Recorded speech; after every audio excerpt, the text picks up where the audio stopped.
Good morning. Ngasise irai numit ko. Irai gi card message yengase irai gi numbers and haragadi number se 71 lere ko. Color sky blue gumba kai gumba the minus season of vibe ko. Aduga amana koina chak thong bada hapa ya ba se ghee se ko. Ghee asing ba se katang happy ko. Adu malere ko. Adu ngasai Friday se taw ya ba ko pa ya ba kaina hara se Friday ko na haragadi relationship manifest of ko pa mama ya ko. Adu sum luxuries kumba amuka hen attract na ba ko na ba ka haragadi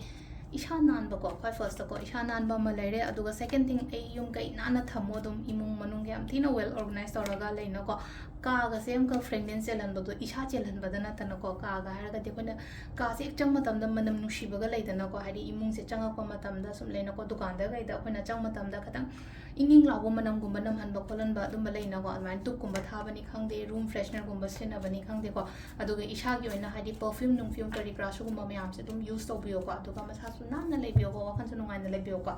adu se sena do ha bada card chong ba tang thok chara ge ko aduga ngasi gi oina timing Afaba su yenga se ko number 1 number 2 then number 3 ko ahan ba ani shuba om suba ahan ba khan ba yenga se ko ahan ba khan ba ngai gi oina kari message no ahan ba khan ba ngai sile se ko aina honariba aina tauriba kholiba mayam se ko hadi mahai loina phangani ko mahai phangani hadi kana ba loin phangani mahai phangani aina ngasi tauriba kholiba mayam se ko sida leino ko hadi marak sida mina khatam interest kano ma hai tare ko chingtha na ba khona rak pa kholak pa sugumba mayam se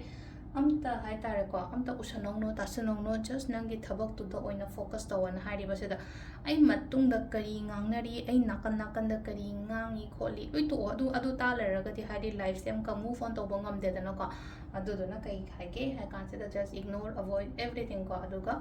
fanangi kano da hai tare ko move on to forward to raga hari chat piu ko life sem ka adu ga se leina ko masa ma thanda khangjarak chani aina toise kai no ha ba do mi do na hai di aina proof to rutraga su ko number 2 ko number 2 se lai sina hai di the moon lai ko the moon sensitive oi ba card ni ko katang wakhan nungai ta ba khot ta ba pen ta ba mayam ma lai ba do ngasi go na ko se sina number 2 khan ba le ko number 3 ko number 3 khan ba ngai yo na se lai se ko daw yagani ko ngasi se daw yagani tawruba thaba inkhang gumba kai gumba da mai pakpa aina khalliba aina ningi ba do phangba leigani ko phangba oigani haira se sem ma ha da phangani ba aina khalliba poto yo aina si pame haira ga di aina pame poto ngasi se phangba oina oiba do sisina koi card message le ko timing mari ga mini kontra ni pan da gi na ma pan ga mini ni fu phang le ko adagi mutra ma thoi ga me ko ma thoi na pung ama ga mini amma phang le ko adagi pung mari ga me ko ni thoi da gi na taru ka mini ahum phang le re adagi mung ni pan ga mini ni fu ni fu ni thoi da na tara ga mini amma phang le ko adagi mung tra ma thoi ga me ko ma thoi da gi na pung ahum ga mini tara ma pan phang le ko sisina akhoi gi